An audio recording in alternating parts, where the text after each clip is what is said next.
What is up YouTube, and welcome to THORis Bueller's Day Off.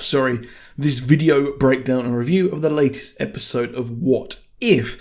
This was easily one of the most enjoyable episodes, and while it has the same vibe as the Ravagers episode, here it's just better and actually makes sense, as we essentially got the Thor movie, but done a lot better and more interesting as Thor grew up without Loki as his brother. He didn't have Loki manipulating him or actually access to learning some important life lessons about what it is to be good at an early age. Thor never really grew up due to this and stayed being a frat boy and a himbo, but he's our himbo.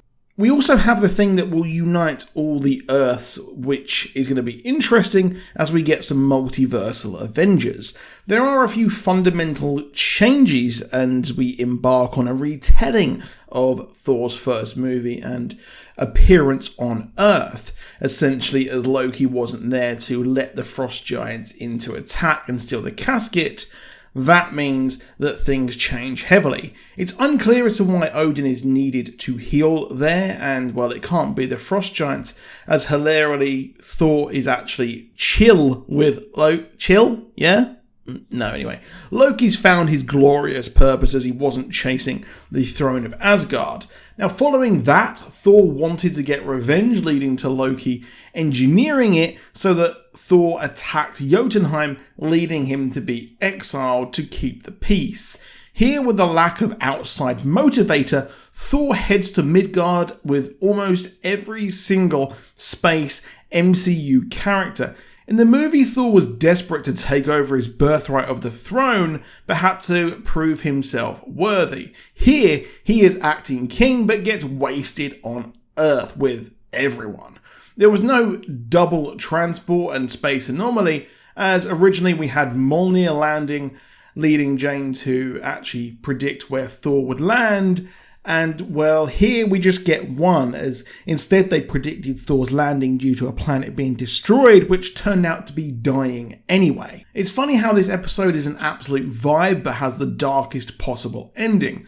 Thor loves it up in Vegas, only to be confronted by Jane, but the pair end up living it up, partying with the Grand Master, Skrulls, the Guardians, and even Aisha and her golden perfect race. I love the fact we had the foam party there with the Grand Master, and I did hope to learn what maybe happened on the Statesman. It's a veritable buffet of Easter eggs here. We even see Darcy get hitched to Howard the Duck, and we even have Jane spend the night with Thor, only for Maria Hill to turn up as acting director of S.H.I.E.L.D. as Fury was knocked out by Korg. I loved how she was the director, as she did take that role on in the comics. And to me, this episode does feel like Ragnarok before Infinity War and Endgame. We had the fun, the jokes, the googs, the gaffs, and everything in Ragnarok, but we had, Thanos' ship attack, which was hinted at the end of Ragnarok. This was a jokey episode, but we have the catalyst to everyone joining together at the end with Ultron. Sorry, I knocked the desk there.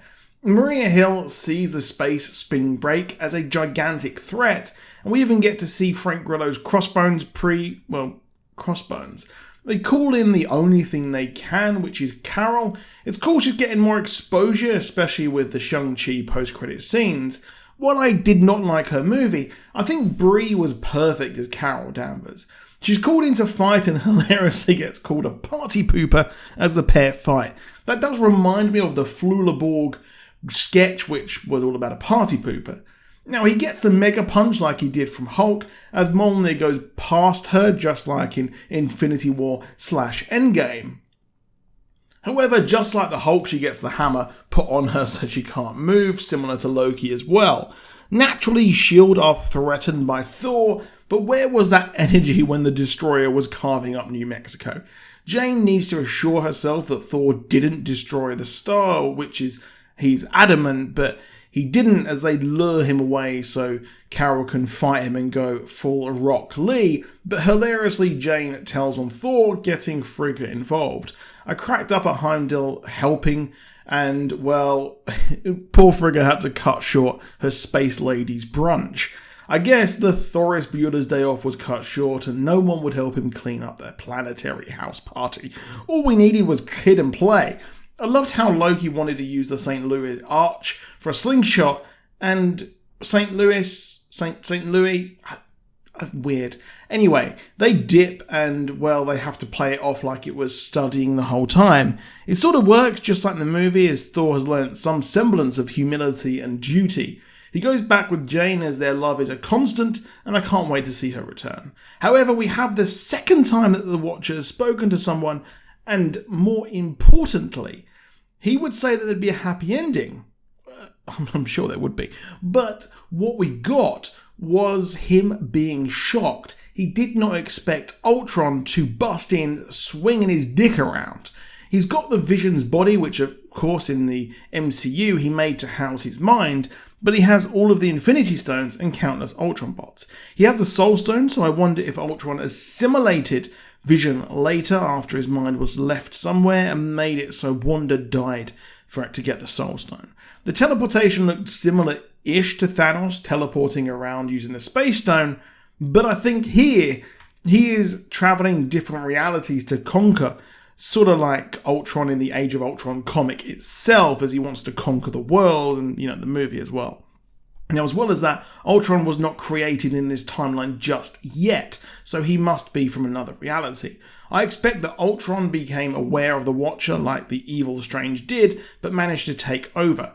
We are going to see the Watcher intervene to unite with a multiverse-like Avengers. I'm very excited to see where this goes. I thought this was a real fun episode. And of course we had Korg, we had the Grand Master, so this is the Ragnarok before the upcoming final part of the season, where we're going to see all of the realities merge together. So that is it for this video. Please drop a like down below. Do subscribe with notifications on if you want more from us, and I'll see you soon, and goodbye.